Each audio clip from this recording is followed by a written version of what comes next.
Hola, buenos días a todos y a todas y bienvenidos a nuestro tercer webinar del proyecto Fortalecimiento de Procesos para la Gestión de Cambio Climático en Ecuador. Este es el módulo 3 que tratará sobre la arquitectura del financiamiento climático.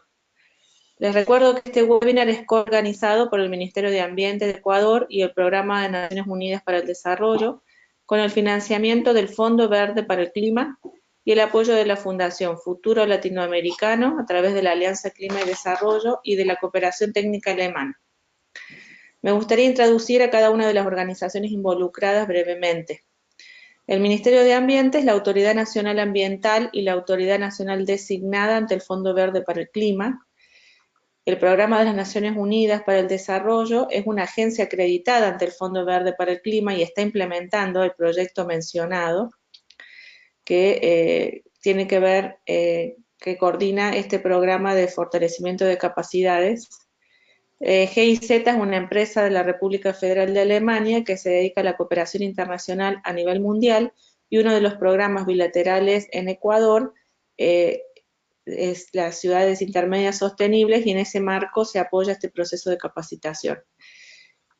La Fundación Futuro Latinoamericano se enfoca en la promoción del diálogo constructivo y el fortalecimiento de capacidades ciudadanas, políticas e institucionales.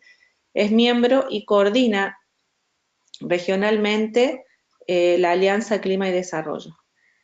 Y por último, la Alianza Clima y Desarrollo, CDKN por sus siglas en inglés, es una alianza global cuyo objetivo es apoyar a tomadores de decisión de los países en desarrollo en la definición e implementación de políticas públicas de desarrollo compatible con el clima. Bueno, esperamos que este webinar sea de mucha utilidad para todas y todos. Antes de comenzar nuestra presentación, les daré algunas recomendaciones para el uso de esta herramienta. En la próxima, por favor. La facilitación del webinar está a mi cargo. Yo soy María José Pacha y soy parte del equipo de Fly CDKN. Les comento que una grabación estará disponible y se les enviará un correo al final del webinar con el link a esta grabación. Les agradezco que por favor cierren ventanas extras en su computador para prevenir una mala recepción de la señal del webinar. Y las preguntas, que son muy bienvenidas, las pueden escribir en el panel de control y serán contestadas al final por el panelista y comentarista. Si experimenta alguna dificultad para ver o escuchar, envíe por favor un mensaje en la ventana del chat del panel de control. Y por favor responda a los sondeos y encuestas durante y al final del webinar, ya que nos ayudan a conocer su nivel de comprensión del tema. Bueno, tengo el gusto ahora de presentar a nuestro capacitador. La próxima, por favor, el doctor Vladimir Valera. Es del programa de Bosques, Biodiversidad y Cambio Climático del Centro Agronómico Tropical de Investigación y Enseñanza. Vladimir es ingeniero agrónomo de la Universidad Central de Venezuela y cuenta con una maestría en Economía y Sociología Ambiental del CATIE y un doctorado en Desarrollo Sostenible de la Universidad Simón Bolívar de Venezuela. Fue director general de calidad del Ministerio de Ambiente en Venezuela y ha trabajado como consultor tanto para el sector público como el privado.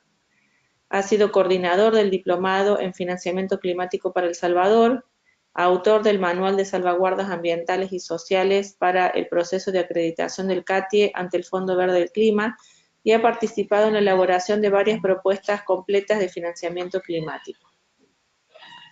Bueno, para este día, la agenda en la próxima podrán ver que es la siguiente. Luego de esta introducción, Vladimir Valera nos guiará por el módulo 3, sobre la arquitectura del financiamiento climático, y a continuación Andrés Mogro del MAE comentará sobre la misma, y al final tendremos una sesión de preguntas y respuestas. Bueno, para no olvidarnos del objetivo de este programa, es el de desarrollar e implementar un programa de fortalecimiento de capacidades en la formulación de propuestas para acceder al financiamiento climático que permita a los participantes conocer el contexto nacional e internacional y las diferentes fuentes de financiamiento climático, así como las herramientas necesarias para poder presentar propuestas a los donantes, con un enfoque especial en los requerimientos del Fondo Verde del Clima. En la próxima podemos ver el contenido del programa, que es de 10 módulos, nosotros hoy nos concentramos en la arquitectura para el financiamiento climático. Y antes de comenzar y darle el espacio al doctor Vladimir Valera, les comento y les recuerdo, ¿no?, que hay una evaluación continua del programa y las condiciones para aprobar el mismo es tener una nota mínima de 70 puntos en todas las actividades y una participación en el 70% de las sesiones del webinar. Entonces, con esto les agradezco a ustedes la atención y le doy el espacio al doctor Vladimir Valera para que nos cuente sobre la arquitectura del financiamiento climático. Gracias, María José. Bueno, buenos días a todos. Nuevamente, muchas gracias por su participación. Ya nos conseguimos en la tercera unidad, 3 semanas de que iniciamos este programa y para mí ha sido bastante satisfactorio la respuesta y las actividades que ustedes han realizado tanto en la plataforma del CATE como aquí en esta plataforma de webinar. Hoy voy a dejar la cámara apagada para aprovechar un poco más el ancho de banda y asegurar que la conexión sea mucho mejor. Bueno, muy bien. Vamos a dar inicio, tal como lo indicó María José, el módulo 3 que ustedes ya han venido o han debido de leer a partir del miércoles, o por lo menos darle una ojeada, trata de la arquitectura del financiamiento climático internacional. Como se habrán dado cuenta, este programa de capacitación lo que trata es de guiar a los participantes de una manera lógica y ordenada a través de diferentes temas para finalmente concluir con las propuestas de financiamiento ante el Fondo Verde del Clima. Si se recordarán, el primer módulo, bueno, estuvimos hablando del tema de la ciencia, el cambio climático y la gobernanza internacional para enmarcar todo lo que estamos desarrollando acá. El segundo módulo que vimos la semana pasada trataba de la situación del cambio climático en Ecuador, no solamente en cuanto a impactos y efectos en la población y en los ecosistemas del cambio climático, sino también todo lo que el Estado ecuatoriano ha venido desarrollando en materia de política y gobernanza. Entonces, ya debemos ir entrando en materia de financiamiento climático y eso es lo que vamos a ver el día de hoy. Bueno, lo primero, si estamos hablando de financiamiento climático, deberíamos definir realmente qué es. La Convención Marco de las Naciones Unidas sobre el Cambio Climático cuenta con el Comité Permanente de Finanzas, que es el órgano que va vigilando cómo es el flujo de financiamiento de los países desarrollados hacia los países en desarrollo. Y es quien ha tratado de definir lo que es el concepto de financiamiento climático que vemos aquí en pantalla. Este comité nos dice que son aquellas finanzas que tienen como objetivo reducir las emisiones y mejorar los sumideros de gases de efecto invernadero y reducir la vulnerabilidad para mantener y aumentar la resiliencia de los sistemas humanos y ecológicos a los impactos negativos del cambio climático. Muy bien, esa es, digamos, la definición más oficial que podemos tener sobre financiamiento climático. Sin embargo, como podemos ver, es una definición muy amplia. Porque nos podemos preguntar, bueno, ¿qué son esas finanzas? ¿Qué incluimos como parte de las finanzas que integran ese flujo de recursos financieros hacia los países en desarrollo? Lo que sí podemos estar todos de acuerdo es que son recursos para ejecutar tanto las acciones de mitigación como las acciones de adaptación en los países en desarrollo y de acuerdo a la Convención Marco de las Naciones Unidas y demás instrumentos de la Agenda Climática Internacional como el Protocolo de Kioto y el Acuerdo de París. Las finanzas, evidentemente, bajo este concepto que nos da el Comité Permanente de Finanzas de la Convención, hace relación tanto a lo que pueden ser como fondos públicos y privados, recursos provenientes de fuentes internacionales, multilaterales, bilaterales, de fuentes regionales, pero también de fuentes locales o nacionales, ¿verdad? Esto es lo interesante del financiamiento climático. Sí, lo que tengo que decir es que esta definición tan amplia e incluso tan ambigua genera un problema en la contabilidad de los flujos financieros a nivel global, porque no hay una clara definición qué es lo que debe entrar dentro de la contabilidad, qué es lo que debemos medir y qué cosas excluir. Entonces, en algunos casos, los flujos, las estimaciones de flujos de financiamiento se dicen que no son totalmente exactas porque incluso se incurren en problemas de doble contabilidad. Hay que también destacar que, bueno, el financiamiento climático es direccionado hacia los países en desarrollo a través de diferentes canales, que pueden ser canales locales, como por ejemplo algún fondo que tenga un país determinado, como aquellos canales regionales o internacionales, o por ejemplo el Banco Mundial, fondos como el GEF, entre otros. Y existen diferentes modalidades de cómo direccionar esos flujos. Entre las más importantes o las más utilizadas están las donaciones, los préstamos con condiciones favorables, para el sector privado, instrumentos de capital o garantías, entre otros. El financiamiento climático surgió de manera paralela con la Convención Marco, ¿verdad? En la discusión de todo lo que eran las metas para el clima, ¿correcto? Las finanzas climáticas entonces nacen precisamente en las negociaciones de la propia creación de la Convención Marco de las Naciones Unidas sobre el Cambio Climático.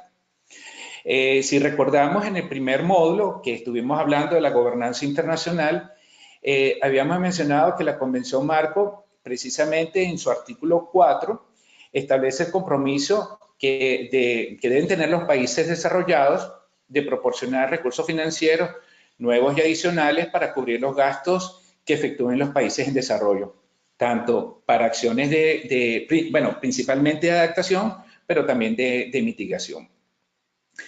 En ese año, ¿verdad? En el año 1992 se crea de manera paralela el Fondo Mundial para el Medio Ambiente, que fue el primer mecanismo financiero de la convención, aunque hay que aclarar que no es exclusivo de la convención, porque el Fondo Mundial para el Medio Ambiente, o el GEF por sus siglas en inglés, atiende también a otras convenciones. Como por ejemplo el Convenio de Diversidad Biológica o el Convenio de Estocolmo sobre contaminantes orgánicos persistentes, entre otros. Pero bueno, fue en principio y todavía sigue siendo una de las fuentes de financiamiento de la Convención Marco. Luego, en el año 2001, se establece el Fondo de Adaptación en el marco del Protocolo de Kioto. Y es ya en el año 2010 donde empiezan a sentarse las bases de lo que hoy día conocemos como el principal mecanismo financiero, aunque no es el único, pero sí el más importante, que es el Fondo Verde del Clima, que va a ser un poco lo que vamos a discutir o analizar a partir del quinto módulo, ¿no? Actualmente, el Acuerdo de París, que es en este momento nuestro principal horizonte, tiene 3 objetivos principales. Nosotros esto lo estuvimos viendo en el primer módulo, pero es importante recordarlo. ¿Se acuerdan que tiene 3 objetivos? Y aquí de manera muy resumida, el primer objetivo hablaba de limitar el aumento de la temperatura media anual muy por debajo de los 2 grados centígrados con respecto a los niveles preindustriales, tratando de mantener incluso que ese aumento no supere el 1.5 grados centígrados, ¿no? Y además que no afecte el tema de la seguridad alimentaria. El segundo objetivo tiene que ver con aumentar la capacidad de adaptación y promover la resiliencia al clima y un desarrollo con bajas emisiones de gases de efecto invernadero. Y el tercero, fíjense que habla muy claramente de la parte financiera, porque nos dice que debemos situar los flujos financieros a un nivel compatible con una trayectoria que conduzca a un desarrollo resiliente al clima y con bajas emisiones de gases de efecto invernadero. La idea de este tercer objetivo creo que se entiende muy bien, está bastante claro. Sin embargo, hay cosas que a mí en lo particular me llaman mucho la atención y es la palabra compatible. ¿Qué es compatible?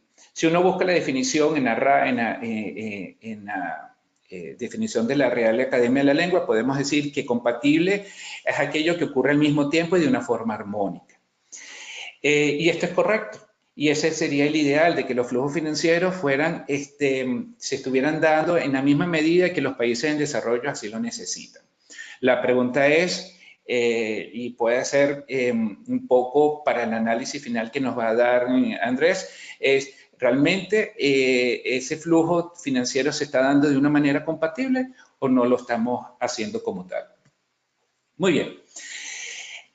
Ahora, es una realidad que se requieren grandes inversiones. Ahorita en una próxima lámina le voy a dar unas estimaciones de las necesidades a nivel global, pero bueno, se requieren grandes inversiones para reducir significativamente las emisiones de gases de efecto invernadero y lograr estos objetivos que acabo de mencionar del Acuerdo de París.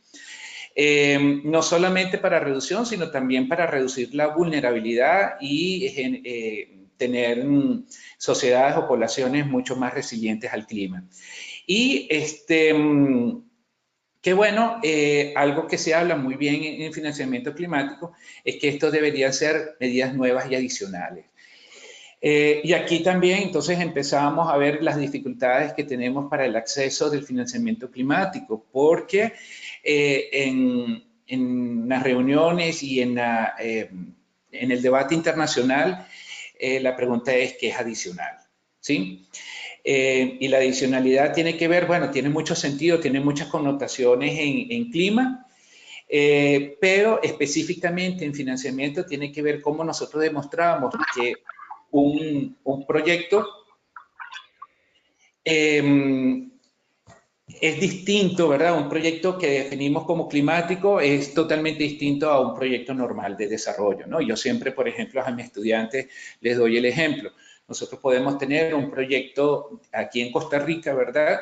De aumento de la productividad de café, siendo el café uno de los principales rubros de exportación de Costa Rica. Muy bien. Ahora, ¿cuál es la diferencia de un proyecto de este tipo con un proyecto climático? Bueno, ahí hay que indicar, ¿verdad?, que se van a trabajar con medidas de adaptación, por ejemplo, algunas variedades de café resistentes al cambio climático, se va a manejar la sombra de una manera totalmente distinta, en fin. Entonces, eso es bien importante, ¿verdad?, demostrar acá para el financiamiento climático dirigido al clima, cuál es esa adicionalidad. Bueno, como les decía, ¿verdad? Las estimaciones son muy grandes. Si un estudio nada más evaluando las NDC que han presentado los países ante la convención, podemos decir que en términos generales los requerimientos superan los 4 billones de dólares, es decir, estamos hablando de 4.000 millones de dólares que se requieren para que los países puedan cumplir con sus compromisos que han asumido en las NDC. Sin embargo, si estas necesidades nosotros lo comparamos con lo que está ocurriendo, podemos decir que nos estamos quedando muy cortos. Actualmente los flujos están por encima de los 350.000 millones de dólares anuales y específicamente en la región de América Latina y el Caribe, esta estimación de recursos está superando un poco más los 51.000 millones de dólares, ¿no? París, incluso antes, ¿verdad?, de que se adoptara el texto de este acuerdo, ya hablaba que hay que tratar que de fondos públicos se logre un incremento o una meta de 100.000 millones de dólares anuales para el año 2020, ¿no? Aquí en la presentación, en esta lámina, hay un error porque no son 100.000 dólares, sino 100.000 millones de dólares. Un estudio, el último estudio, el último informe bianual que presentó el Comité Permanente de Finanzas de la Convención Marco el año pasado, en el 2018, hacía un recuento del flujo de financiamiento climático para el bienio 2015-2016 y hacía una comparación con el reporte anterior del bienio 2013-2014.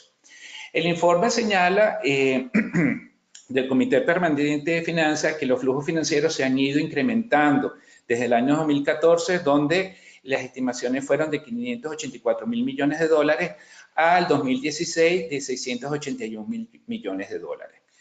El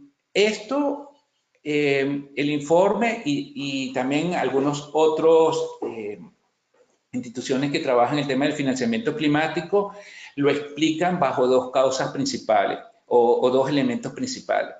Uno es que ha habido una mayor inversión proveniente del sector privado, principalmente en energías renovables, en energías alternativas, y eso por un lado, lo cual es totalmente cierto, aun cuando últimamente eso ha ido variando porque las tecnologías nuevas en energías alternativas se han abaratado mucho y por lo tanto pareciera que también la inversión en energías alternativas haya disminuido, pero es por un tema de abaratamiento de los costos de estas tecnologías. Eso por un lado, pero también nos explica el informe que estos incrementos obedecen o tienen un efecto en que la contabilidad ha mejorado, la contabilidad de estos flujos financieros. Entonces se cuenta con mejores datos, ha habido una mayor exigencia para que los países donantes, los países desarrollados, expresen mejor su flujo financiero, así como también los países receptores. Entonces, esta mejor contabilidad hacia tratar de lograr un consenso en lo que es el financiamiento climático internacional, pues ha logrado también que las estimaciones sean un poco más exactas. Entonces, bueno, en estos dos gráficos que tenemos acá, podemos ver que los flujos de financiamiento están direccionados más que todo hacia la mitigación, ¿verdad? Y un poco hacia la adaptación. Recuérdense que estos flujos financieros deberían ir direccionados hacia los países en desarrollo para que puedan cumplir. Y por la Convención Marco de las Naciones Unidas, los países en desarrollo no tienen obligaciones de mitigación. No es que no lo hagan, porque evidentemente son acciones muy importantes, pero deberían direccionarse más hacia adaptación, hacia buscar de economías o modelos de desarrollo resilientes al cambio climático. Ha ido cambiando un poco, ¿verdad? Por lo menos en el 2015, 10% de los recursos fueron dirigidos a adaptación y vemos que para el 2016 aumentó un poco, ¿verdad? Pero bueno, todavía estamos en deuda con el tema de financiamiento hacia adaptación. Bueno, esta tabla que vemos aquí explica un poco más lo que les acabo de comentar. Fíjense, esto tiene que ver con nada más lo que son fondos públicos, ¿verdad? Esto es una estimación que hizo, repito nuevamente, el Comité Permanente de Finanzas en su último reporte bianual del año pasado y son los relacionados específicamente a la parte pública. Podemos decir que el promedio anual se sitúa en 58 mil millones de dólares. Acuérdense que la meta del 2020 son 100 mil, o sea que estamos un poquito por encima de la mitad de esa meta. Todavía hace falta trabajar mucho más. El mayor aporte de estos recursos viene de fondos bilaterales, no de la banca o de las fuentes multilaterales. Y los mayores flujos van directamente hacia la parte de, en el caso de los fondos públicos, de mitigación. La gráfica anterior que dije que iba más hacia adaptación, que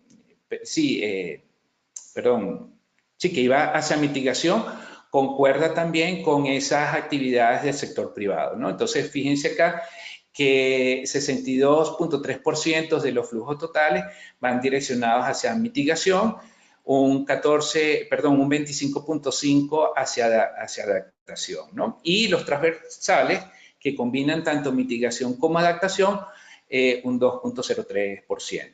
Y bueno, fíjense que realmente son los préstamos concesionales la forma de más, digamos, preferida para direccionar estos fondos, ¿no? Lo cual además genera mucha discusión al respecto porque finalmente son recursos que de una u otra forma los países que los reciben tienen que pagarlos, ¿no? Así sean a bajas tasas o con ciertas condiciones. Bueno, entonces, como decíamos, ¿verdad? El financiamiento climático, nuevamente repitiendo el concepto del Comité Permanente de Finanzas, son aquellas finanzas que tienen que ver con el objeto de reducir las emisiones, mejorar los sumideros y reducir la vulnerabilidad. Entonces, en términos generales, a nivel internacional, tenemos una arquitectura con un conjunto de fuentes y tipos de financiación que van desde mecanismos que están en el marco de la Convención Marco de las Naciones Unidas, como podemos ver aquí en el recuadro. Está el GEF, está el Fondo Verde para el Clima y los fondos para los países menos adelantados. Además de eso, tenemos fuentes que componen la arquitectura del financiamiento climático internacional, como fuentes multilaterales, bilaterales, fondos climáticos nacionales o regionales y fondos privados. Debo indicar que, bueno, lo que hoy día nosotros hacemos y lo que está presente en la guía del tercer módulo es apenas una fotografía, es una instantánea. Esta arquitectura del financiamiento climático internacional varía constantemente, es muy dinámico, así como la Convención Marco de las Naciones Unidas es un órgano que está en continua evolución. El Fondo Verde del Clima así también lo está y todos los fondos de la arquitectura. Eso con base precisamente a las nuevas metas o los nuevos debates en el mundo del clima, hace que evidentemente las fuentes de financiamiento y los flujos también vayan evolucionando. Además, pueden existir iniciativas que tienen un periodo de funcionamiento específico y cuando llega su fin termina, como otros que pueden ser de manera permanente. Bueno, esta gráfica que nosotros tenemos acá realmente no es mía, en el módulo ustedes también lo pueden ver y pueden conocer cuál es la referencia. Nada más es para indicar que la arquitectura del financiamiento climático internacional es bastante amplia, incluso un poco complicada de entender. Lo que quiero indicar acá es que, bueno, los fondos públicos y privados parten de países, ¿verdad? Algunos de los cuales tienen sus propios mecanismos o programas de financiamiento, como por ejemplo en Alemania, en Estados Unidos, en el Reino Unido, incluso Australia. Y cada uno de estos fondos, pues, tiene sus condiciones y sus metas específicas y áreas estratégicas de inversión. Luego, además, están, como ya les dije, los mecanismos que son propios de la Convención Marco de las Naciones Unidas, que reciben, además, donaciones o aportes de los países desarrollados y otros mecanismos que están fuera de la Convención. Como por ejemplo algunos del Banco Mundial. Al final, toda esta gran cantidad de fuentes de financiamiento van direccionadas hacia los países en desarrollo, que son los que tienen que llevar a cabo las diferentes acciones en adaptación y mitigación al cambio climático. Bueno, entonces, de ese esquema anterior podemos destacar los fondos o los mecanismos financieros de la Convención Marco de las Naciones Unidas, que son varios. El Fondo de Adaptación, como yo les dije anteriormente, que es del año 2001, los fondos para los países menos desarrollados, el Fondo Especial para el Cambio Climático y el más reciente, que es el Fondo Verde del Clima.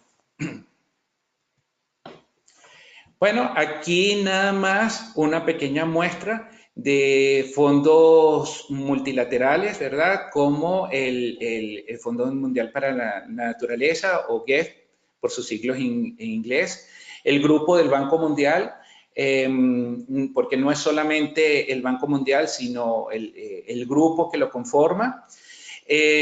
Fuentes que tal vez son mucho más cercanas a nosotros, a la región, como el Banco Interamericano de Desarrollo o el Banco de Desarrollo de América Latina, o CAF, llamado antes Corporación Andina de Fomento, y fondos bilaterales como por ejemplo la Agencia de Desarrollo Alemana, o GIZ, con su Iniciativa Internacional para el Clima, IKI, del gobierno alemán, la Agencia de Cooperación de Japón, igual que la Agencia de Cooperación Suiza.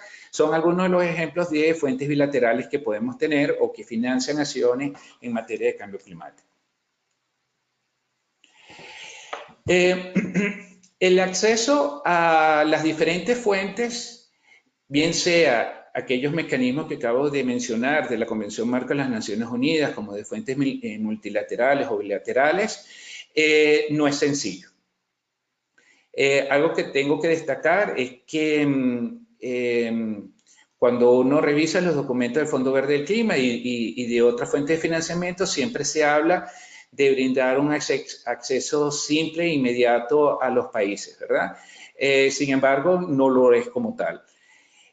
Cada una de estas fuentes de financiamiento tiene criterios para poder tener acceso a la fuente, y no necesariamente todas las fuentes financian todas las áreas que un país o que una región o que alguna comunidad pueda estar interesado. Entonces, aquí empieza un poco el conocimiento y la destreza que debemos ir desarrollando para identificar claramente las fuentes que más se adaptan a las necesidades que nosotros tenemos para desarrollar acciones en mitigación y adaptación. Cada una de las fuentes evidentemente tienen criterios de elegibilidad para accesar a las mismas, tienen criterios de modalidad de acceso, a veces es a través de agencias intermediarias, como por ejemplo el Fondo Verde del Clima, que tiene las agencias las entidades acreditadas. También están las entidades reconocidas, porque el Fondo de Adaptación no acredita, pero sí reconoce algunas entidades. Entonces, esa es la modalidad como direcciona fondos hacia los países. Otros son relaciones directamente con el país a través, bien sea de negociaciones con sus respectivas cancillerías, o en algunos casos se permite un financiamiento directo hacia ciertas ONG o instituciones del Estado. En fin, hay diferentes modalidades de acceso. En algunos casos, los fondos señalan cuáles son los países a los cuales van a financiar, entonces ya hay una limitante.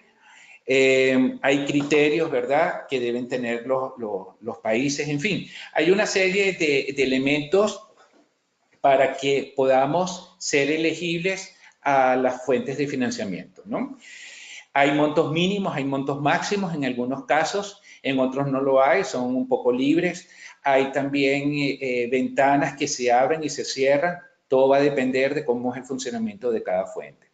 Así también cada una de ellas tiene sus criterios, ¿verdad?, para hacer la postulación, qué es cuáles son los recaudos, cómo deben ser presentados, qué es lo que están buscando, porque, y aquí viene otro tema del debate internacional, muchas veces el financiamiento obedece a los intereses de las fuentes y no necesariamente a las necesidades de los países receptores. Entonces, los criterios de selección y de postulación, pues tenemos que revisar cuáles son los objetivos de las fuentes de financiamiento. Bueno, ustedes en su guía del módulo pueden conseguir mayor información, pero aquí lo que estoy mostrando es nada más la gran cantidad de fuentes de financiamiento que podemos tener más relacionadas con la región de América Latina y el Caribe. Esto es solamente una pequeña muestra porque existen otra mayor cantidad, por ejemplo, fondos que son específicos para Asia o específicos para África, que bueno, que en nuestro caso no nos interesa, pero que es importante saber que existen. Y bueno, cada uno de ellos tiene sus facilidades, tiene sus oportunidades de financiamiento para nosotros. La pregunta es, bueno, ¿cómo el financiamiento climático puede apoyar la reducción de las emisiones de gases de efecto invernadero y un crecimiento resiliente climático? Bueno, aquí tenemos que entender que para poder tener acceso a este financiamiento climático y que aporte a estas iniciativas o las metas incluso del Acuerdo de París, tenemos que integrar, ¿verdad? Tenemos que internalizar en todas las estrategias de desarrollo y así como lo está haciendo Ecuador, evidentemente a través de sus políticas y de sus planes de acción, todo lo que son las decisiones de inversión con un criterio climático. Eso es lo más importante. Como les decía hace un rato, tenemos que diferenciar proyectos de desarrollo normal de proyectos de clima.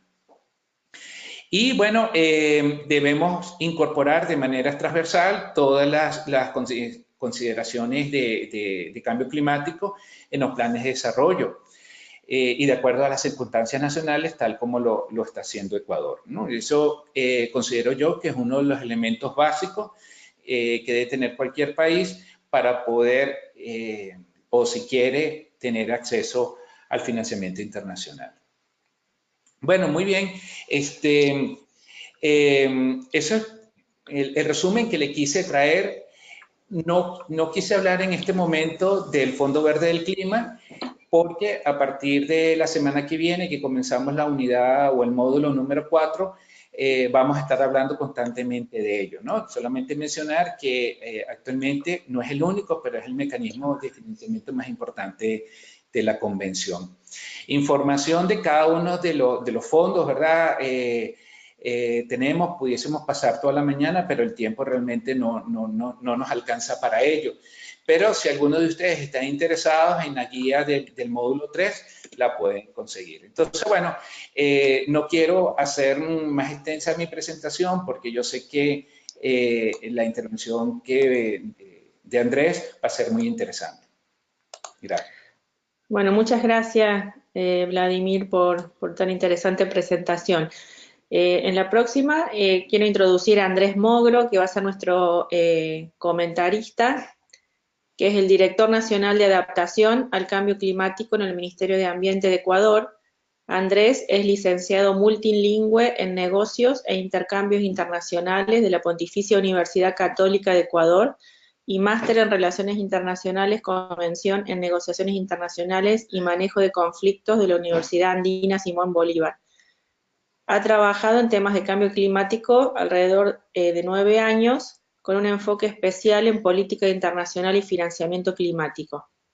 Ha coordinado el G77 más China en las negociaciones internacionales de cambio climático en temas de financiamiento y ha presidido negociaciones sobre financiamiento en la COP21, 22, 23 y 24 y ha participado como asesor en la Junta Ejecutiva del Fondo Verde Climático en 2014, 2015 y 2019. Por lo que podemos ver, Andrés tiene una extensa experiencia en la temática y bueno, es un placer tenerlo acá en esta serie de webinars.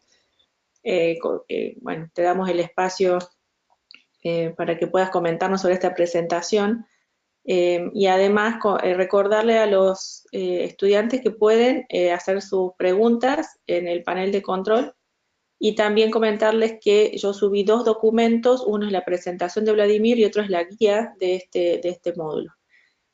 Así que bueno, bienvenido Andrés, tendrías que poner tu audio. Buenos días, ¿me escuchan todos bien? Muy bien, sí. Estoy tratando de compartir mi cámara, pero creo que no se puede. Denme un segundo, por favor.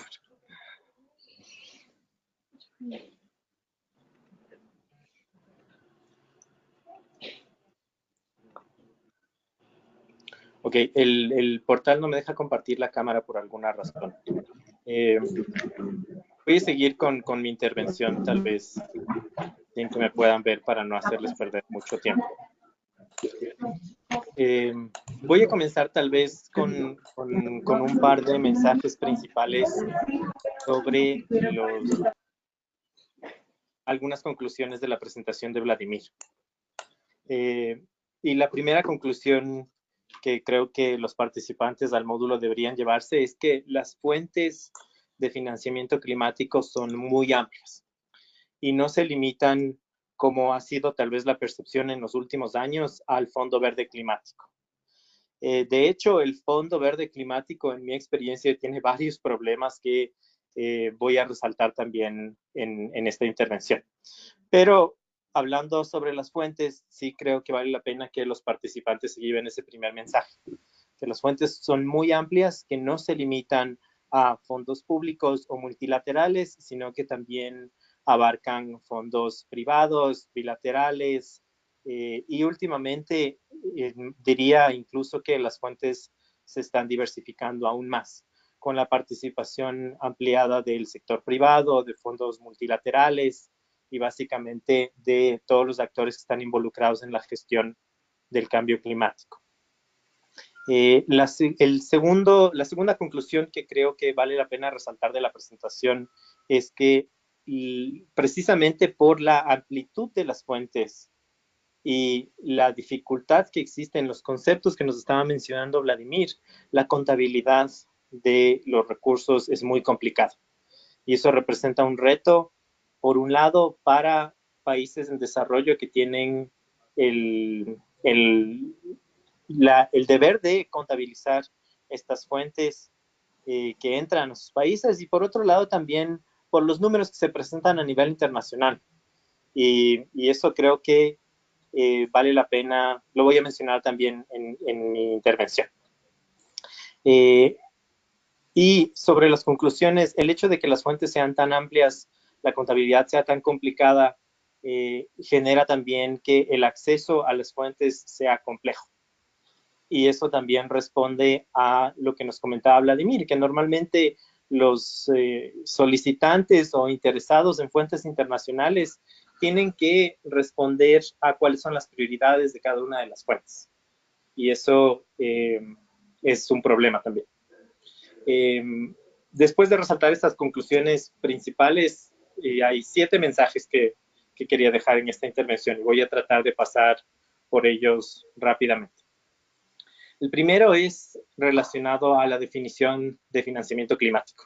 Y es algo que Vladimir mencionó en su presentación, la definición operacional que ha establecido el Comité Permanente de Financiamiento de la Convención es básicamente que el financiamiento climático es financiamiento para mitigación o adaptación.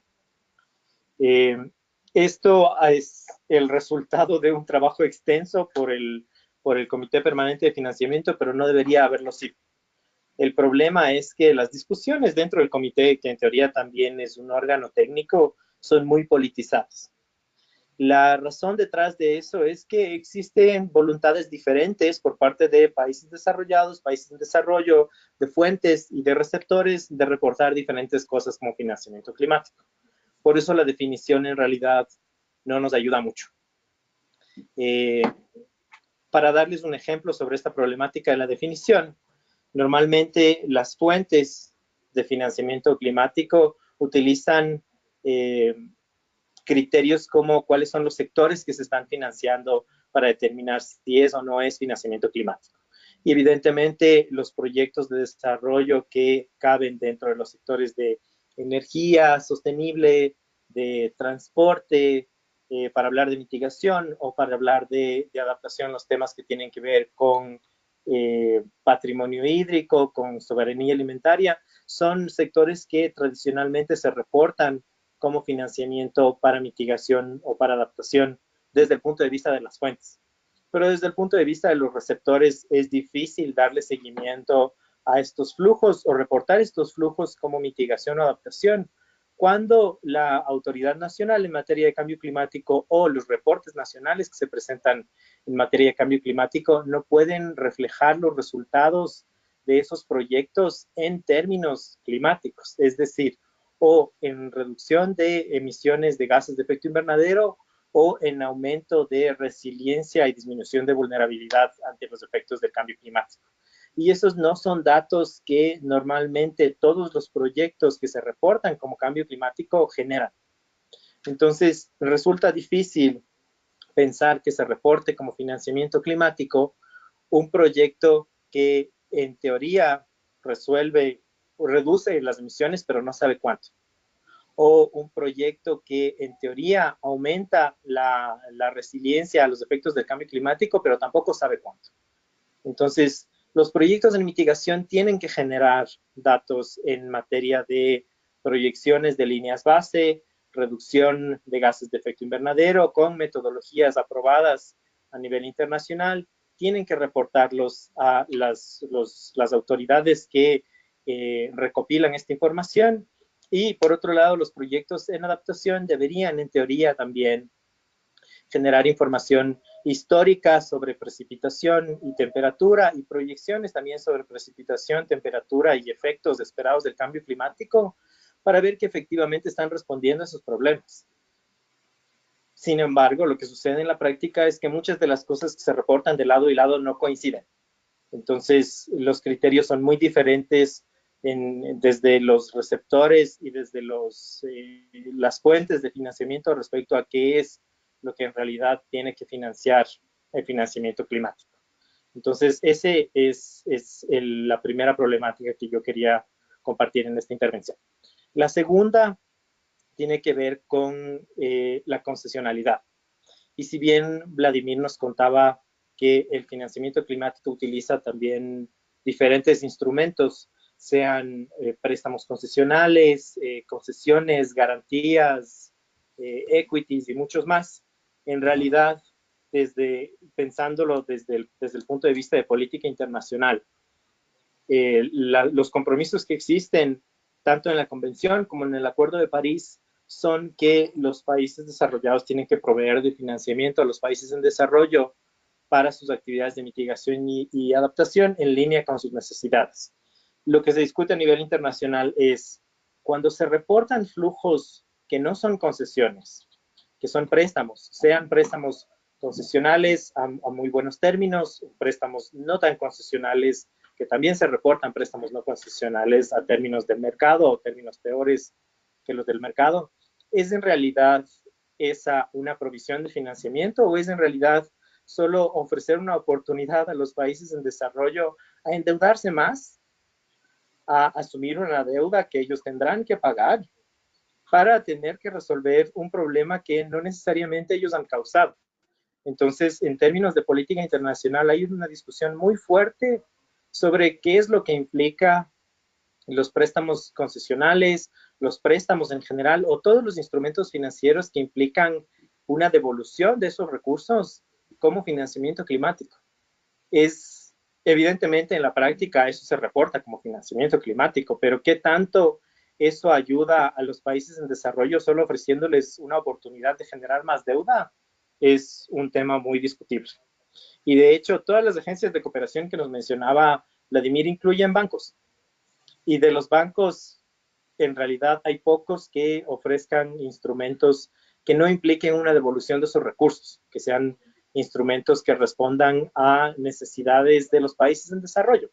Y si es que se piensa, y conversábamos de esto en los anteriores módulos, ¿cuál es la prioridad de los países como el nuestro, como Ecuador, de los países en desarrollo de la región con respecto a la acción climática, ¿no? ¿Cuál es la prioridad con respecto a mitigación, reducir los gases de efecto invernadero en cambios de tecnología para procesos industriales, en programas de transporte? ¿O cuál es la prioridad pensando en adaptación, en responder a los efectos urgentes del cambio climático que se están provocando en nuestros países? Y en realidad llegábamos todos a la conclusión, y yo vi mucha convergencia en los foros del módulo sobre cuál debería ser la prioridad con respecto a mitigación y adaptación, en que la prioridad debería ser la adaptación. pero pensando en las fuentes de financiamiento climático.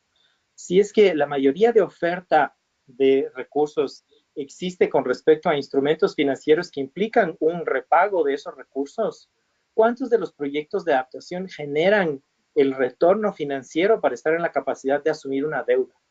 Y la verdad es que en adaptación son muy pocos o ninguno.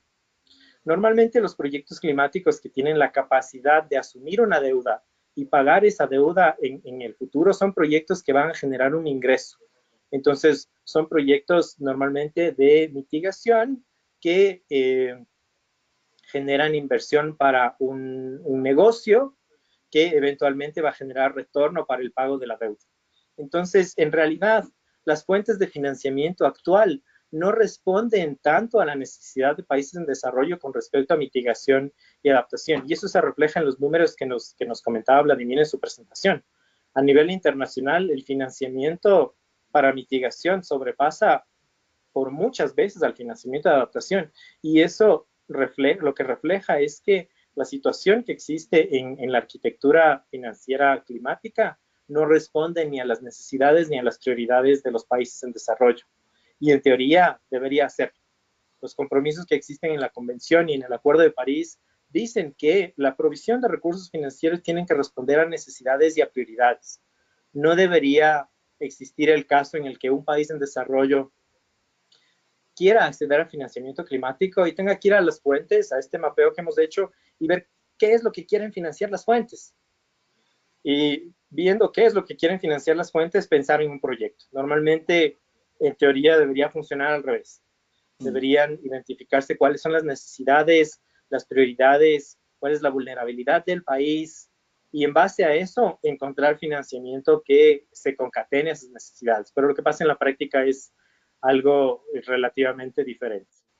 Eso me lleva a mi siguiente punto. Mi siguiente punto es que el financiamiento está muy prejuiciado a favor de la mitigación, precisamente porque los proyectos en mitigación son proyectos de inversión, son proyectos de negocios. Y eso llama muchísimo más a la participación de banca multilateral, del sector privado, que discutiblemente no tiene un interés tan grande en el beneficio climático que atraen los proyectos, sino más bien en el beneficio en términos de inversiones. Mi siguiente punto tiene que ver con la problemática que todo esto acarrea. Pensando en la amplitud de los instrumentos financieros que se reportan, en la dificultad que existe en alinear sus instrumentos financieros a lo que en realidad necesitan los países en desarrollo. Y en el hecho de que todos estos flujos no necesariamente son identificados por los receptores como financiamiento climático, los números que se presentan a nivel internacional son imprecisos, por decir poco. Los reportes que se presentan de la OSD, por ejemplo, o los reportes que dicen que a nivel internacional se está movilizando 60,000, 70,000 millones de dólares al año a los países en desarrollo, incluyen los países de desarrollo asumiendo deuda, incluyen financiamiento no concesional o incluyen financiamiento que no está calculando resultados en términos de cambio climático. Entonces, esos números en realidad no necesariamente reflejan lo que está sucediendo en la región o lo que está sucediendo a nivel internacional.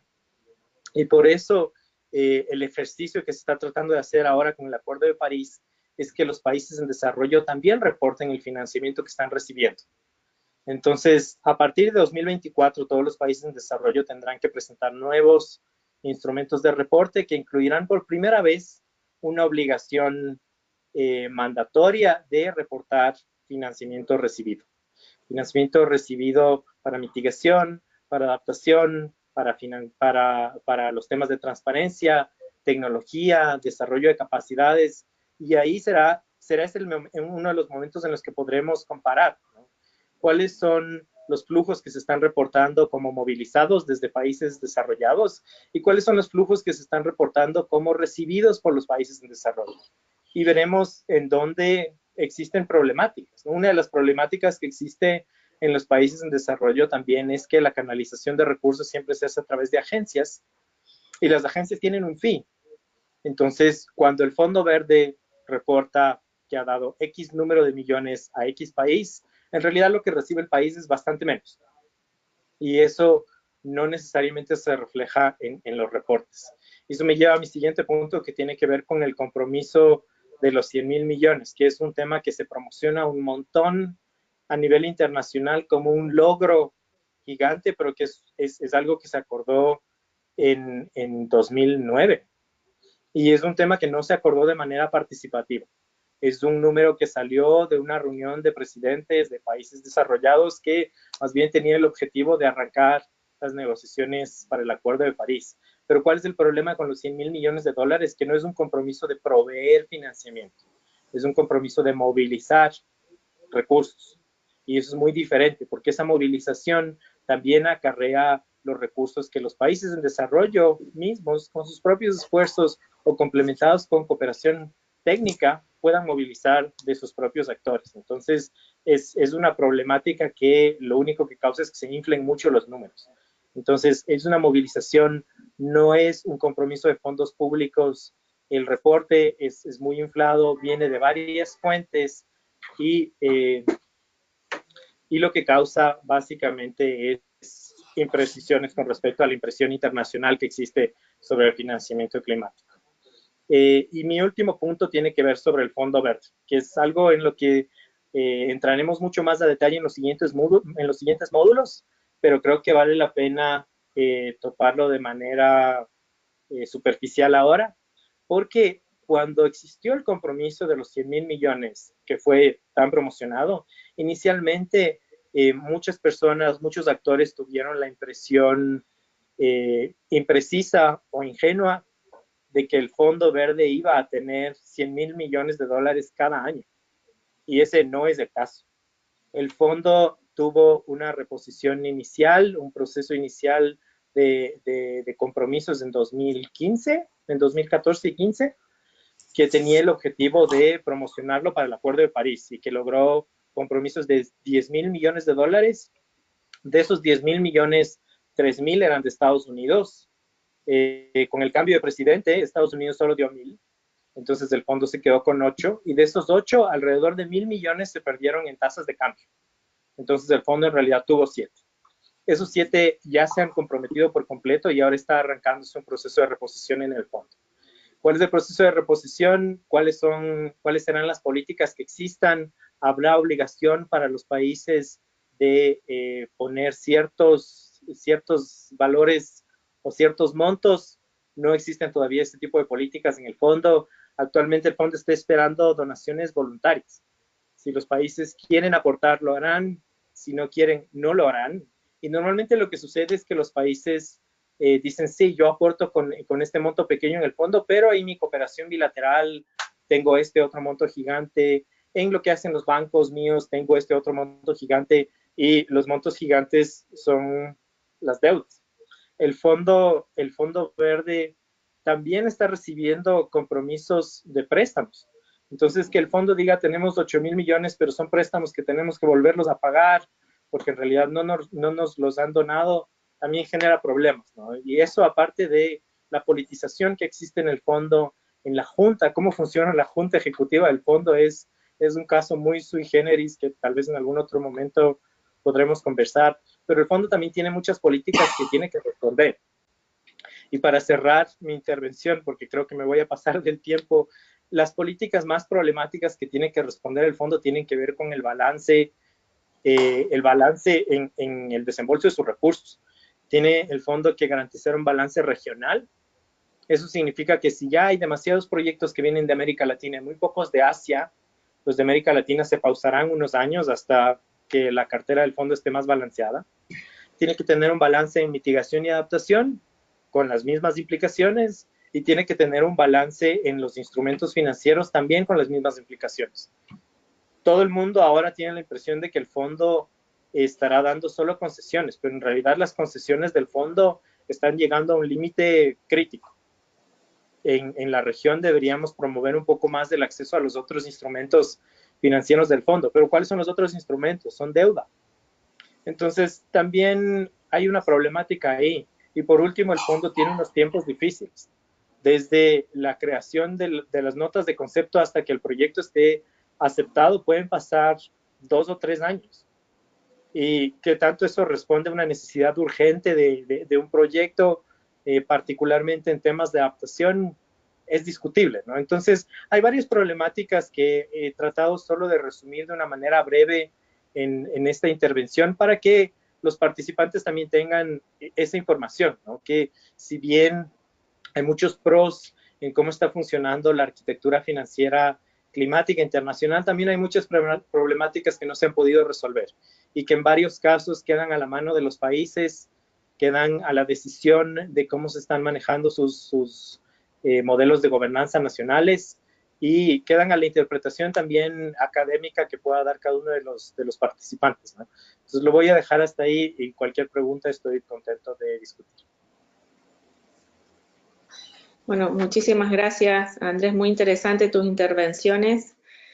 Bueno, acá todos estamos aprendiendo un poco más de la complejidad de esta arquitectura de financiamiento climático. Tenemos varias preguntas de los participantes. Acá Irina pregunta, ¿cuál es la diferencia entre un proyecto de adaptación y un proyecto de desarrollo? ¿Y cómo demostrar que es un proyecto con fines de lucha en contra del cambio climático en el componente de adaptación? No sé si me quiere contestar Vladimir. Sí, tal vez comienzo yo. Si Andrés quiere completar, pues que con mucho gusto que lo haga. ¿Puedes poner bueno, tu cámara, Vladimir, así te vemos también, o está mala la conexión? No, voy a colocarla. Hola. Bien, no solamente se trata con proyectos de adaptación, todo lo que tiene que ver con el tema de cambio climático, acciones de mitigación y adaptación. Como yo les dije anteriormente, la diferencia es que nosotros podemos tener una misma idea, pero cuando hablamos de financiamiento climático tenemos que demostrar que hay beneficios en cuanto a una de las cosas que decía Andrés, demostrar claramente que hay beneficios, es decir, hay un aumento de la resiliencia ante el cambio climático o una reducción de la vulnerabilidad ante sus efectos, lo cual es un poco complejo. Y en el caso de adaptación y en el caso de mitigación, nosotros tenemos que demostrar que las acciones que vamos a emprender generan una reducción significativa de emisiones de gases de efecto invernadero más allá de la línea base, es decir, de la situación sin proyecto o business as usual, que significa es cuánto más vamos a reducir si de una situación en la cual el proyecto no se daría. Entonces, esa es la diferencia. De hecho, así como nos acaba de indicar Andrés, que hay mayores exigencias en cuanto a los reportes de financiamiento, etcétera, el Fondo Verde Clima también está exigiendo cada vez más el tema de la racionalidad climática, es decir, en los proyectos, es decir, brindar una información robusta que justifique los proyectos de financiamiento climático, para poderlo diferenciar de cualquier otro proyecto que tenga que ver con el desarrollo de los países. Muchas gracias. Andrés, ¿quieres agregar algo o pasamos a la próxima? Tal vez algo solo breve. Creo que lo importante es, como recalcaba Vladimir, que los proyectos, particularmente en adaptación, que tal vez son un poco más complicados de conceptualizar, generen esa información. Que cuando a los proyectos se les pregunte ¿por qué está usted haciendo ese proyecto?, respondan a que es porque los efectos que se sienten del cambio climático en este sector, en esta actividad, en esta población, están causando problemas. Y esos problemas son los que estamos tratando de resolver. Lo que nos ha pasado a nosotros es que hemos visto proyectos de irrigación en zonas desertificadas que en algunos casos no tienen que ver nada con cambio climático porque han sido zonas desertificadas siempre. Y en otros casos sí tienen que ver con cambio climático porque son zonas que por producto de los efectos del cambio climático están sufriendo esta desertificación. Entonces generan datos históricos, por un lado, de precipitación y temperatura y proyecciones que permiten identificar la problemática. Entonces creo que todo tiene que ver con la problemática que no siempre en los proyectos de adaptación está muy clara. Bueno, muchas gracias. Acá hay otra pregunta. ¿En qué consisten los fondos privados y cuál es su alcance? Ok, los fondos privados muchas veces vienen de fundaciones o ONG que tienen un fin particular. No se consideran como fondos públicos. Por ejemplo, Fundación Ford, pudiésemos considerarlo como un fondo privado. Eh, Básicamente son donaciones muy direccionadas a actividades muy específicas y en países que les interesa. Entonces, los fondos privados tienen la particularidad, a diferencia de fondos multilaterales o de los mecanismos de la Convención Marco, en que no siempre hay la posibilidad de tener acceso hacia ellos. Evidentemente, la magnitud muchas veces de estos fondos no son tan significativos para ciertas acciones, es decir, no podemos esperar obtener grandes cantidades de dinero, pero bueno, siempre son un apoyo, siempre son una ayuda. Bueno, muchísimas gracias. Acá tenemos una pregunta de Ana María, que saluda, buenos días, muchas gracias por sus presentaciones. Quisiera consultar lo siguiente. En cuanto a las estimaciones de financiamiento en base a las NDCs presentadas por los países, donde se establece que se requieren unos 350.000 millones de dólares anuales, y considerando que actualmente se ha establecido un monto de 100.000 millones, ¿se hará una actualización a este monto para llegar a cubrir las necesidades identificadas por medio de las NDCs? Andrés, te cedo la palabra. Deben contestar esta pregunta. Yo la puedo contestar. Sí. Y espero haber hecho el punto en mi intervención de que el compromiso de 100.000 millones de dólares en realidad en la práctica no significa nada vinculante, sino que más bien responde a los ejercicios voluntarios que se harán en reporte y en movilización, no en provisión. Pero sí hay una discusión en las negociaciones internacionales sobre actualizar este compromiso. Y ha sido muy difícil. No es un tema que incluso al nivel de las negociaciones se haya logrado abrir o discutir con cabalidad. Los países desarrollados no tienen una voluntad todavía de moverse hacia establecer un nuevo compromiso, porque los nuevos ejercicios que existen con las NDCs o las estimaciones de necesidades que existen en países en desarrollo los ponen en una situación difícil. Lo único que nosotros hemos tratado de empujar, y lo digo porque estuve también coordinando el G77 en este tema específico, es que el ejercicio de poner este nuevo compromiso tiene que ser un proceso, a diferencia de cómo salió el compromiso, que no fue un proceso, fue un anuncio. Tiene que ser un proceso que identifique inputs, tiene que analizar esos inputs y tiene que tener resultados. Y mapear ese proceso con inputs como las necesidades que se autoidentifican en los países en desarrollo ha sido muy difícil de aceptar por los países desarrollados. Entonces tendremos que esperar, en realidad la fecha para establecer ese nuevo compromiso es 2024, pero nosotros considerando que es un proceso que puede demorar, lo queremos arrancar ya.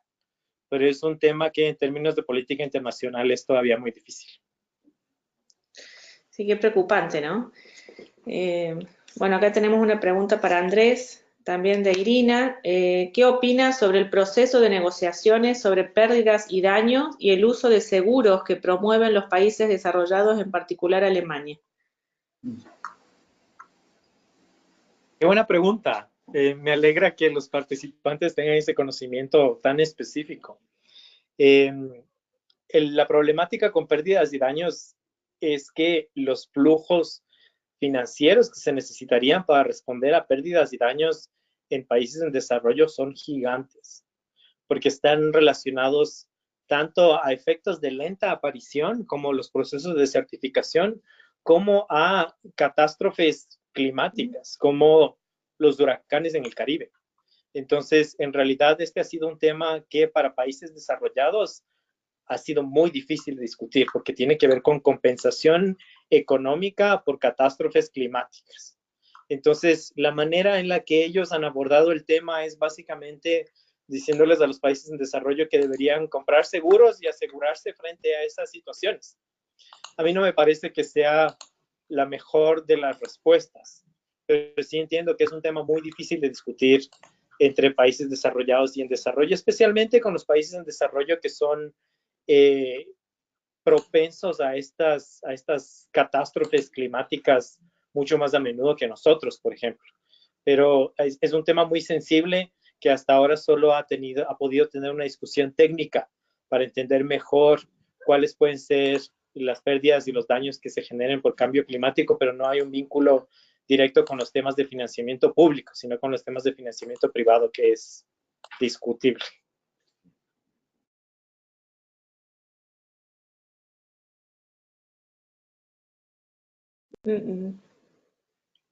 No lo escucho a Andrés, no sé si soy yo sola o si capaz problema de internet.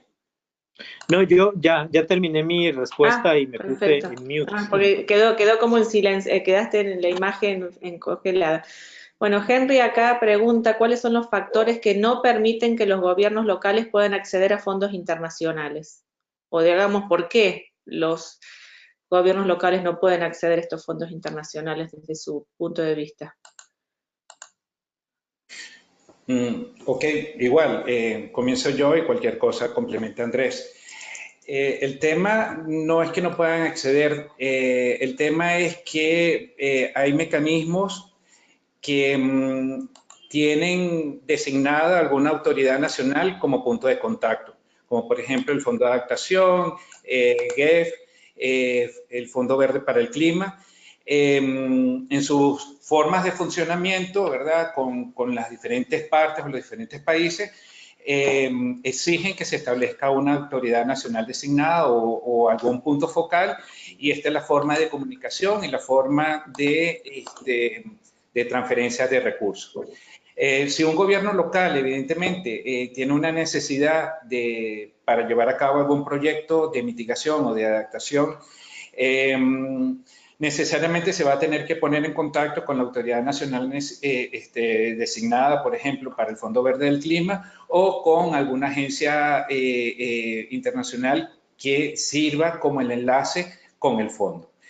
En otros casos, ¿verdad? Muchas veces con fondos que son públicos sí habría una mayor posibilidad de tener ese acceso directo.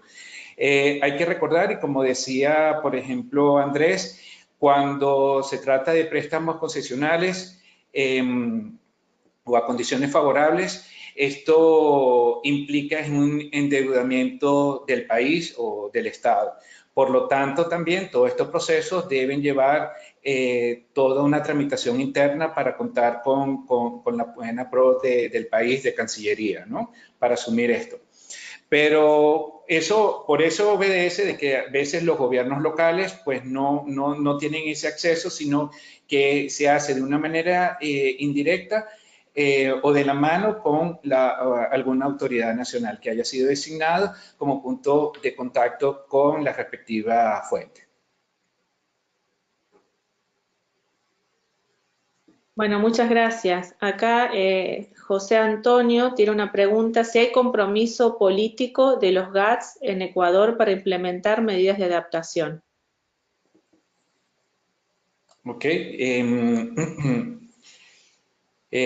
Bueno, tal vez Andrés pueda complementar allí.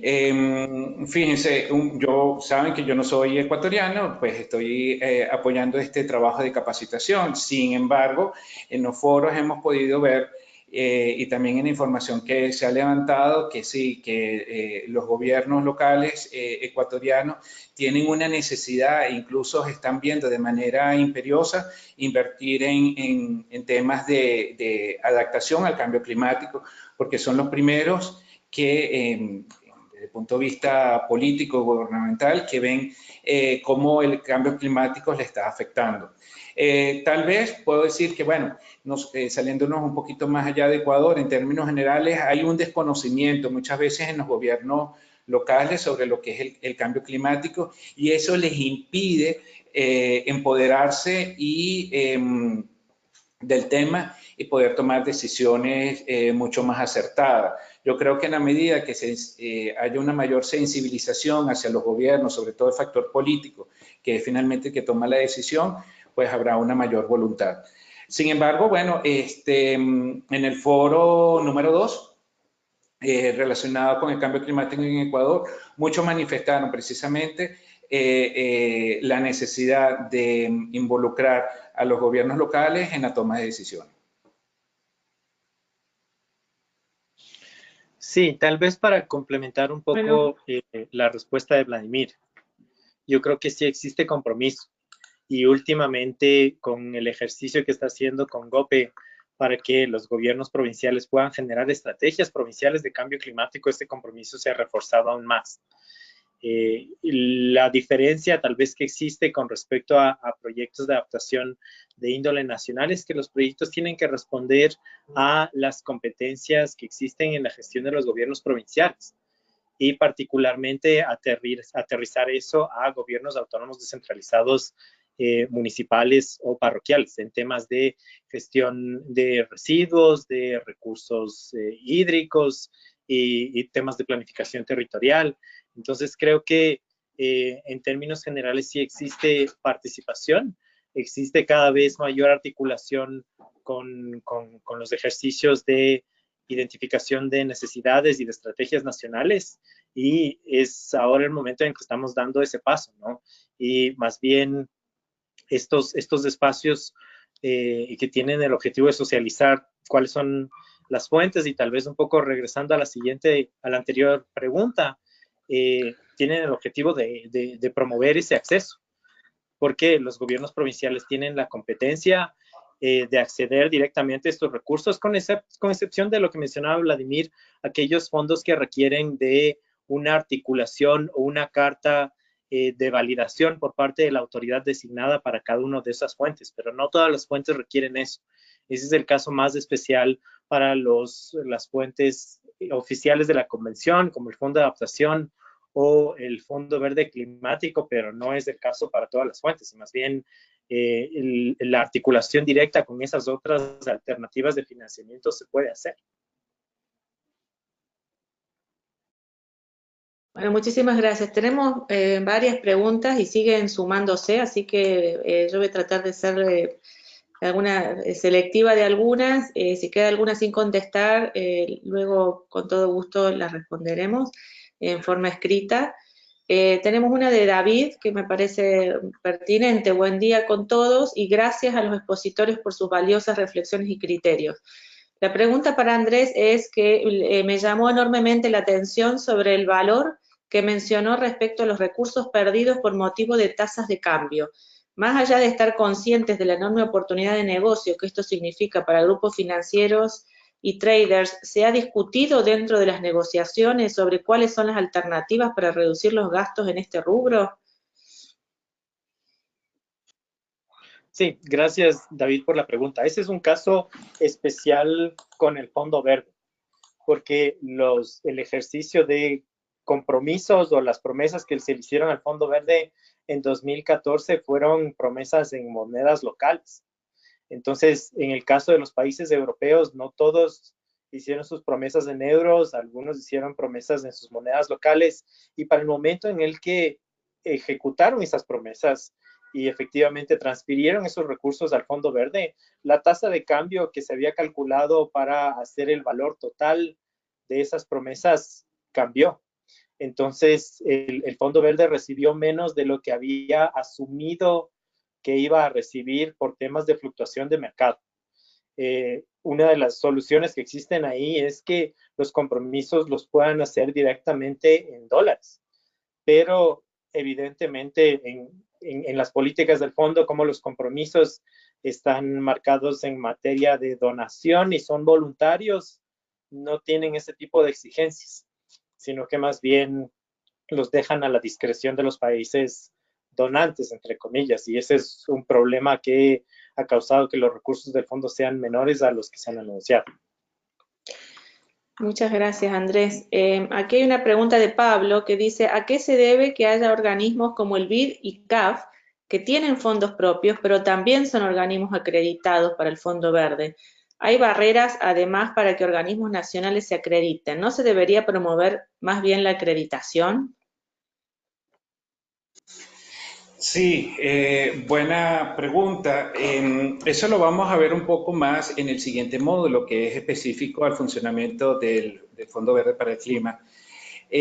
Cuando el Fondo Verde empezó en el 2015 a direccionar los primeros recursos, ¿verdad?, hacia los países en desarrollo, eh, eh, ya se había establecido el proceso de acreditación.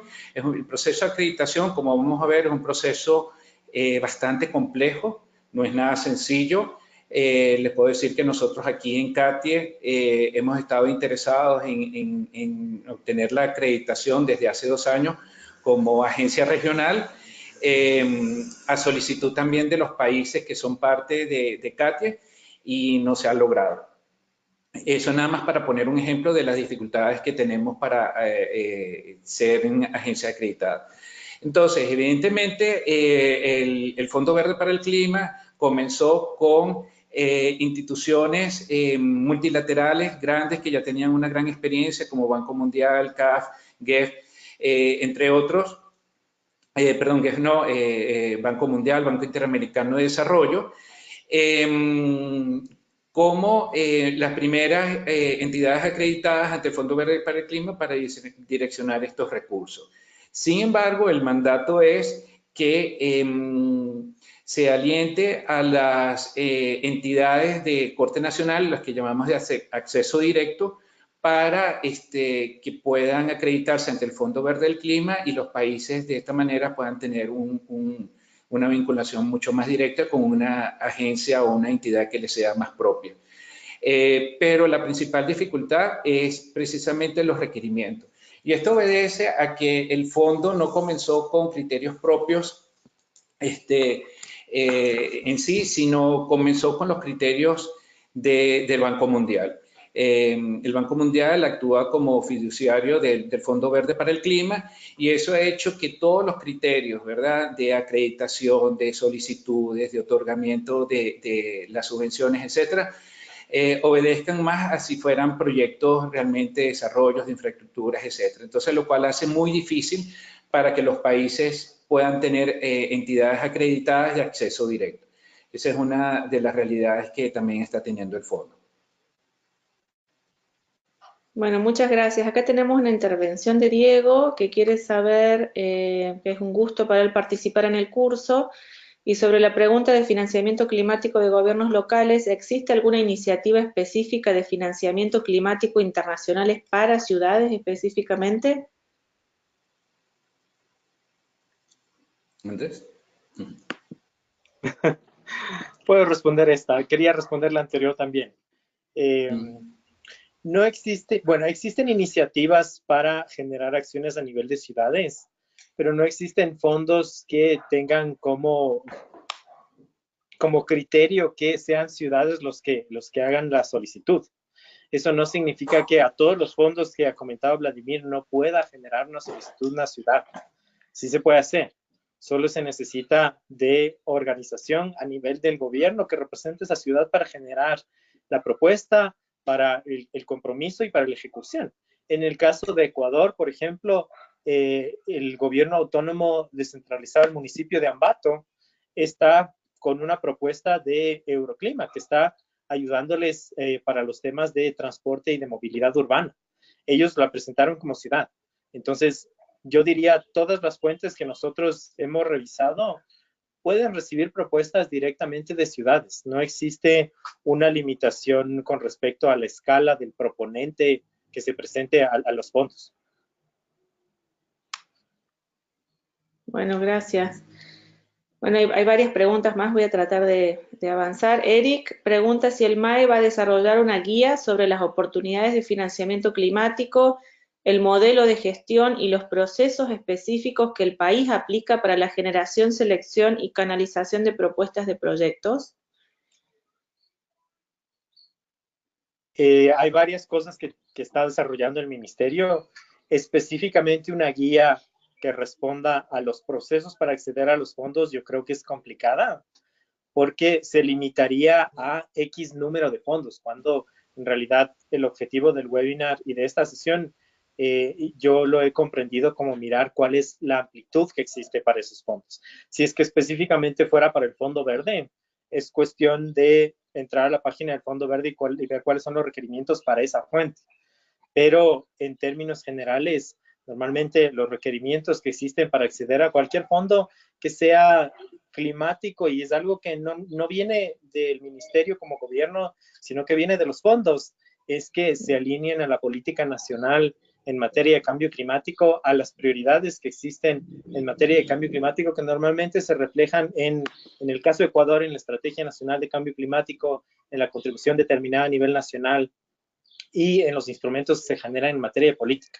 Pero en términos de financiamiento, lo que sí va a trabajar el Ministerio del Ambiente este año y también el inicio del siguiente es en la Estrategia Nacional de Financiamiento Climático, que lo que tiene, que el objetivo que tiene esta estrategia es más bien identificar posibles iniciativas, identificar posibles fuentes y básicamente cómo se pueden responder a las necesidades que el país identificó en su NDC a través de las diferentes fuentes que existen a nivel internacional, pero limitarnos a un número establecido de fuentes o de proponentes o de donantes, creo que sería también limitar precisamente el potencial que existe para acceder a todos estos y crear una visión de túnel hacia solo el Fondo Verde o hacia solo la cooperación de X país, que probablemente no sea la mejor de los enfoques.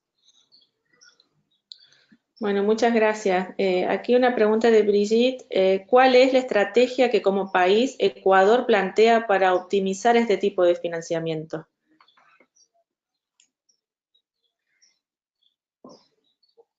¿Me puedes repetir la pregunta, María José? Sí, ¿cuál es la estrategia que como país Ecuador plantea para optimizar este tipo de financiamiento?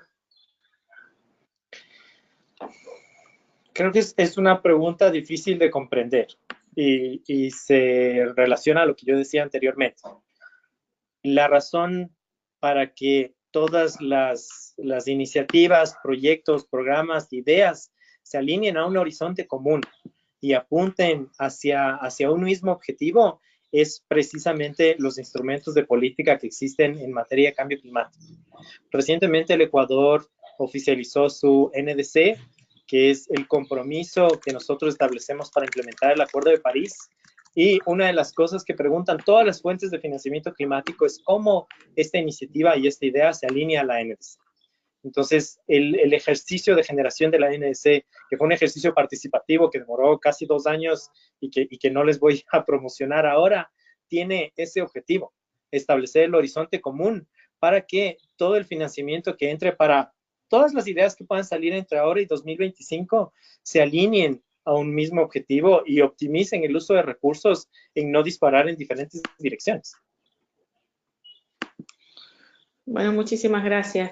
Acá Joanita pregunta si Ecuador tiene algún mapa de zonas vulnerables al cambio climático. Un mapa específico tenemos, que no es algo que utilicemos como una herramienta pública para poder acceder a estos fondos, pero que forma parte del análisis de vulnerabilidad que se le hace al país. O sea, cada 2 años nosotros hacemos un análisis de vulnerabilidad a nivel nacional, en donde se proyectan mayores efectos del cambio climático en términos de precipitación, en términos de temperatura y cuáles son las áreas que tienen mayor necesidad. Eso se presenta y se hace público siempre a través de las comunicaciones nacionales de cambio climático que nosotros publicamos. La última comunicación es la tercera comunicación nacional que salió en 2017. Estamos ya trabajando en la cuarta, pero la cuarta va a salir alrededor de 2021, 2022. Y el objetivo de esas comunicaciones, de generar esos datos, es precisamente lo que menciona Joanita, es identificar cuáles son las áreas del país que tienen mayor necesidad.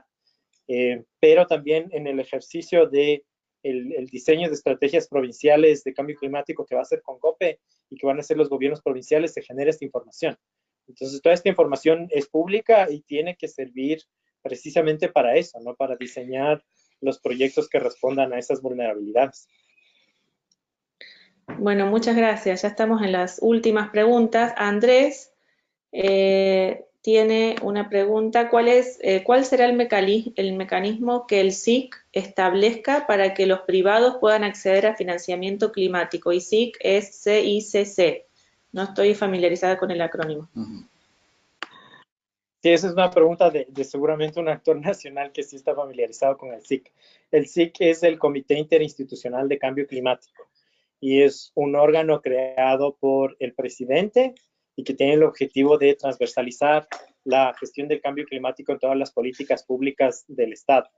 Pero el SIC también tiene mesas de trabajo que tienen y que todavía no están en el proceso de arrancar, pero que tienen el objetivo de descentralizar los criterios para la priorización de proyectos para financiamiento internacional en materia de cambio climático. Una de esas mesas es la Mesa de Financiamiento Climático. Y la Mesa de Financiamiento Climático es el órgano que considerará las propuestas que se quieran presentar a cooperación internacional en materia de cambio climático y las priorice, las califique, establezca un orden y las pueda presentar con la firma sea del Ministerio del Ambiente, si es que es al Fondo Verde o a cualquier otro fondo internacional que la propuesta haya identificado. Pero este mecanismo, que es una de las mesas de trabajo del SIC, está abierto a todos los actores. No es un mecanismo solo para el sector privado, solo para el sector público, solo para gobiernos subnacionales, sino que es un mecanismo para cualquier proponente de proyecto. Y esa tal vez es una de las fortalezas que tiene la mesa y que esperamos que cuando pueda arrancar este año capitalice sobre esas ventajas. Bueno, muchas gracias. Y bueno, también Andrés tiene una pregunta que tiene que ver con los países anexo 2 o anexo 1. Cuando hablamos de países en desarrollo, ¿son anexo 2 o no anexo 1? Ya que si nos referimos a esta categorización, Ecuador sería no anexo 1 y no en desarrollo. Si pueden aclarar. Ok, es una pregunta confusa. Sí, La sí. convención tiene dos anexos.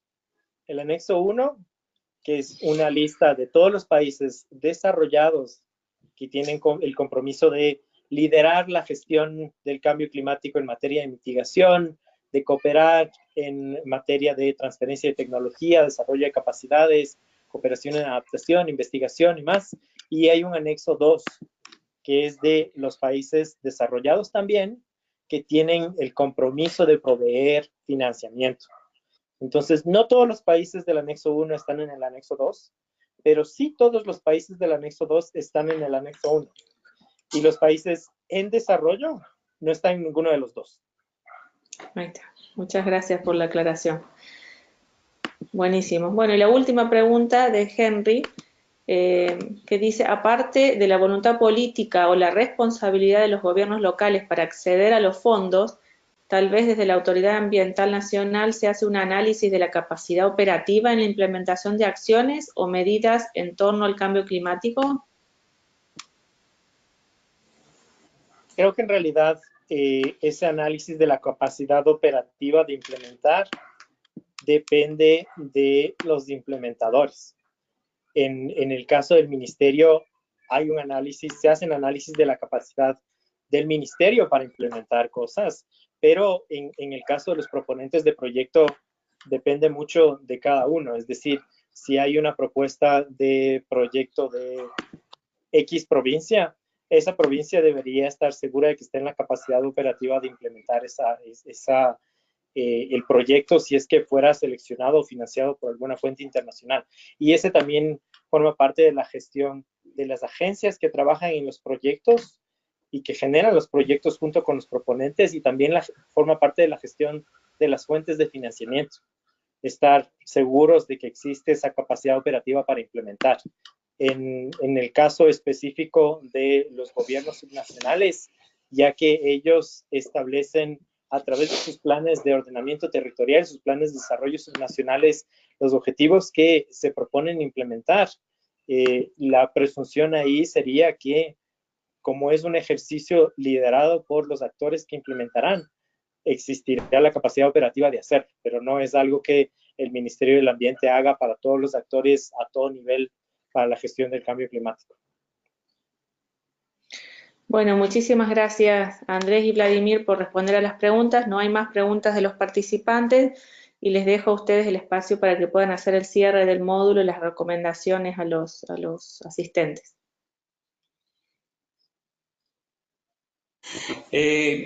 Gracias, María José. A mí me llegó una pregunta por mi correo para aclarar un poquito la diferencia entre mecanismos e instrumentos de financiamiento.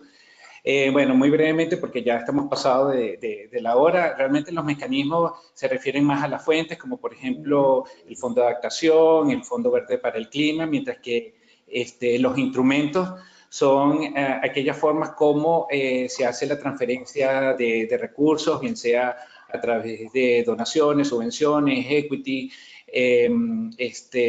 préstamos concesionales, etcétera. Entonces, un poquito para aclarar esta confusión que muchas veces cuando hablamos de estos temas, como están íntimamente relacionados, los confundimos, pero sí es bien importante y agradezco el que me hayan hecho esta pregunta. Antes de pasarle la palabra a Andrés, realmente, bueno, primero que le quiero agradecer mucho su intervención, ha sido muy interesante, muy valiosa, creo que para todos los participantes, ha sido excelente. Quiero mandar un mensaje ya un poquito saliéndonos de este tema y es con respecto a las actividades. Recuerden hacer, por favor, el examen de comprobación de conocimientos del tercer módulo, así como participar en el foro, donde pueden seguir ahondando más en estos temas del día de hoy. También recordarle que necesitamos constituir los equipos de trabajo para indicar cuáles serán las tareas a desarrollar a partir del siguiente módulo. Para eso yo les había mandado un correo electrónico diciéndole que me informaran por esa misma vía cuál es cómo quieren conformar los equipos. Sin embargo, también utilizamos otras de las facilidades que nos da la plataforma del CATI, que es que ustedes mismos puedan conformar sus equipos allí. Entonces, al final del módulo 3, ustedes van a conseguir un vínculo que habla de grupos de trabajo. Ustedes pueden dar ahí y van a accesar. Entonces, lo que hacen es muy sencillo, ya son 10 grupos en total, son 50 participantes, la idea es que sean 10 equipos de 5 personas. Ustedes lo que tienen que seleccionar es cuál de los equipos ustedes quieren participar. Finalmente, como yo les dije, a partir del lunes, aquellas personas que no estén integradas en ninguno de los equipos, yo los voy a ir asignando. O si hay personas que no llegan a alcanzar los 5 integrantes, yo también trataría de agruparlos. Actualmente, bueno, hasta anoche que vi, ya el primer grupo, el equipo número 1 está conformado por 5 personas, pero hay otros 3 o 4 que ya están parcialmente integrados, ¿no? Y el resto todavía, ¿no? Entonces, por favor, los invito, es una herramienta relativamente fácil para integrar los equipos. Entonces, con eso quiero concluir y, bueno, nuevamente agradecerle a ustedes su participación, a María José siempre por su facilitación del webinar y a Andrés nuevamente por habernos apoyado el día de hoy.